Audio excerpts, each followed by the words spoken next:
আসসালামু আলাইকুম এভরিওয়ান, আপনারা সবাই কেমন আছেন? আমি আলহামদুলিল্লাহ ভালো আছি। আজকে আপনাদেরকে ছোট ছোট ডাটা দিয়ে চিংড়ি মাছ কীভাবে রান্না করবেন আর ছোট আলু দিয়ে রান্না করবেন সেটা আপনাদেরকে দেখিয়ে দেব। দেখুন আমি ছোট ছোট ডাটা একদম চিকন চিকন, খুব একদম সুন্দর ডাটাগুলি বাজারে এখন উঠছে, এগুলা আমি বেছে নিয়ে তারপরে ছোট আলু দিচ্ছি। ছোট আলুগুলা দিলে অনেক টেস্টি হয়, অনেক মজাও হয়। এই যে দেখুন আমি ছোট চিংড়িগুলা বেছে নিয়েছি।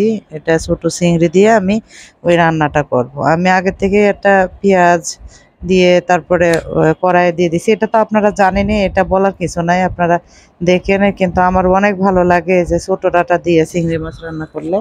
আপনারা অবশ্যই এটাও টেস্ট করে দেখবেন যে ছোট ডাঁটা দিয়ে চিংড়ি মাছ কতটা মজা। অনেক মজা হয়, অনেক টেস্টি হয়। আপনারা অবশ্যই আমার ভিডিওগুলা দেখবেন। আমার মাহির কিচেন ব্লগ আমার ইউটিউব চ্যানেল, ফেসবুক পেজ মাহির কিচেন ব্লগ, সেখানে আপনারা দেখে নিতে পারেন। দেখুন কত সুন্দর দেখা যাচ্ছে আমার চিংড়ি মাছগুলা। একদম ছোট ছোট চিংড়ি, দেশি চিংড়ি, মানে এত স্বাদ আর এত গন্ধ বের হচ্ছিল, এত মজা। আর গরম ভাতের সাথে তো আর তুলনাই হয় না। গরম ভাতের সাথে এতই মজা লাগে অনেক।